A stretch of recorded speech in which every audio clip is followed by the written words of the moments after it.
I think you've taken Iron Man on this great epic journey through these films, but I want you to tell me if you ever thought, when you first started reading this one, that there'd be this fight with Avengers versus Avengers. I know.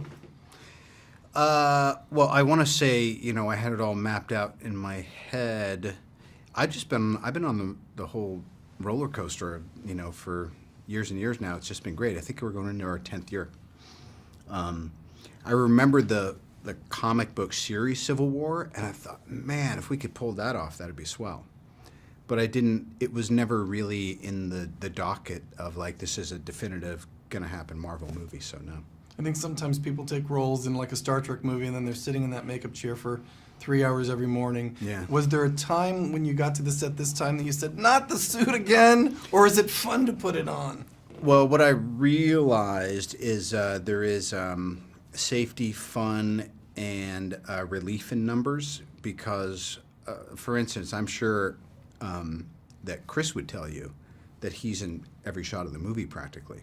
Now, I'm on the poster, but still, whenever you put the suit on and they've improved it over time, it is always that thing. But I thought rather than do that typical thing of really fortunate people complaining about their circumstances, I've come to love the suit.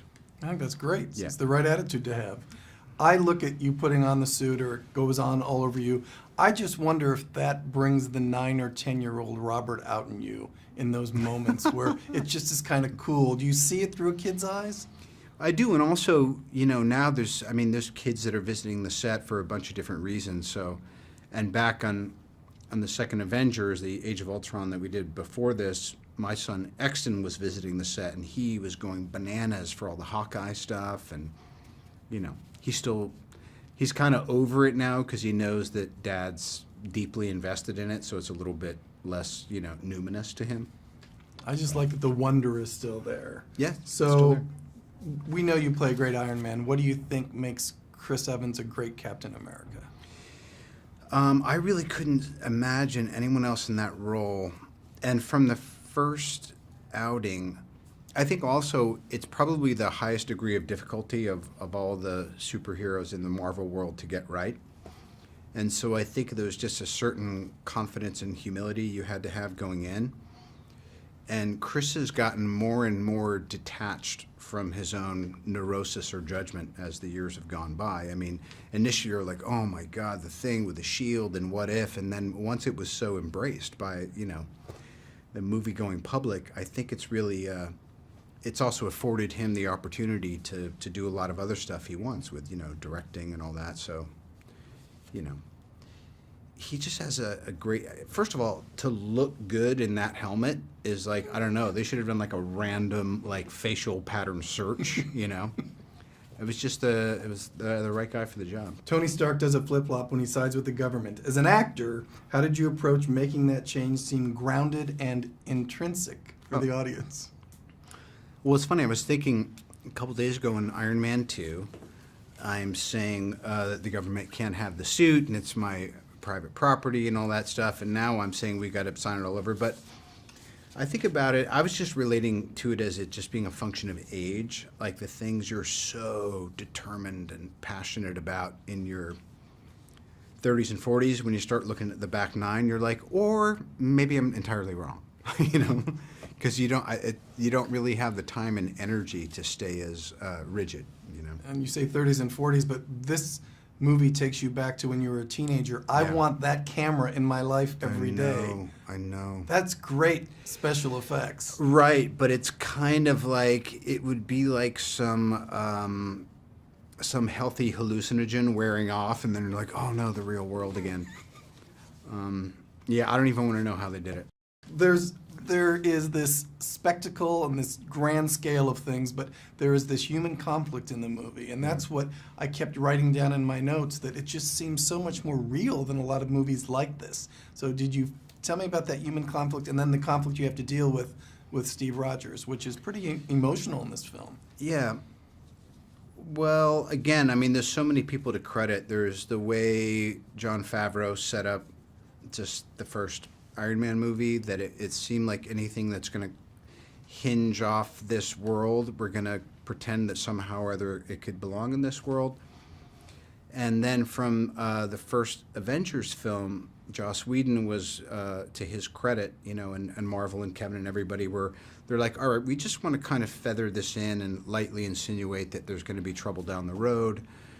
And so I think, the prologue to it has been really well executed, which to me is just a movie goer and someone who just loves movies and follows things and series and gets strung out on all this stuff, I just appreciate the care with which it's been executed. But then I guess too, like sometimes I have felt guilty about the jealousy or envy I've had for other people's relationships with the world, or just like that childish thing of why, and because Tony's dad Howard so felt that Steve Rogers was the definitive American. He was like a son to him. Mm-hmm. And then there's always, as usual, all this kind of dark tragedy around everything. So, it was in there. It was always in the comic books. And then I credit the Russos, the directors, for really being able to, again, keep it grounded. And once they took over the Captain America side of things, I felt like they were kind of pretty close to Favreau's original ideation of how things should be played. So you mentioned the Russos, and I think it would be difficult enough to work with one director, but you've got two minds working. Do they always work in sync? Do you love it? What's the difference? Well, first of all, usually, there's no good cop, bad cop. They're both really flexible in the way they work. So, but then there'd be certain things, like if I was doing the HUD work where I'm like sitting with a camera 5 inches away from my face, and it's really just odd and uncomfortable. Usually Anthony would be the person to deal with that because there's something just a little bit more receptive about him. But Joe would have done great too, and I just love watching a team work together. Sounds like you're saying two heads are better than one here. Yeah, it got me thinking every film should have at least two directors, because you can't get mad at everybody all at the same time. Yeah, well, look, there's times and parts of it where I'm sure, like in the arc of doing a character on a long-running series or whatever, the mind can start going, oh, what else is there or whatever. But it's just been such a great, it's been a great experience for me, and I'm super grateful. There are new Avengers who joined Team Iron Man. Were they predictable choices, or were there surprises in that selection? I wouldn't say any of them are predictable per se, but to me, again, going back to the second Iron Man, which to me seems like ages ago, Agent Romanoff, now obviously Black Widow, and it always seemed like just everybody wanted her to not like me or me to not trust her, so I thought it was really smart. And again, the thing Marvel does so well is if you're going to have an expectation or start divvying up who you think will be on what side, there's always a couple of surprises.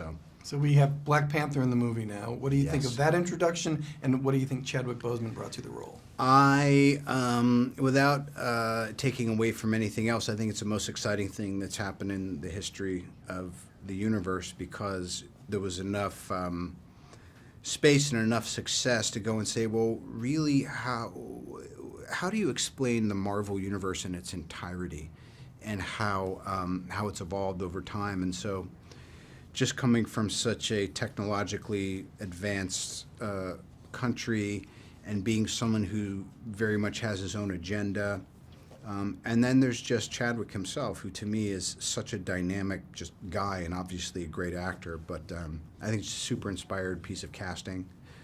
And then and then knowing that Mr. Coogler is directing him in the Black Panther movie, to me it was like, man, that might just take the cake right there. Yeah, I think he's a terrific actor. I agree with you. Okay, there's an epic battle scene between these two teams, and there's emotional responses as you're doing it because you kind of like each other, I guess. Yeah. How did you feel when you squared off against Team Cap?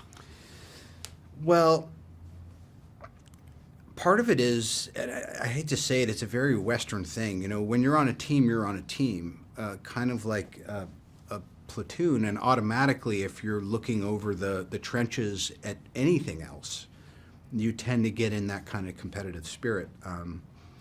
we all spent a fair amount of time together. I actually feel like I got to know Team Cap better just because I was able to observe them more because I wouldn't be shooting oftentimes when they were. So regardless of how we were playing it, I was just looking at, I mean, now you look on this poster and there's 10 individuals on it. And I'm like, wow, I'm just on it. And I'm like, wow, I'm just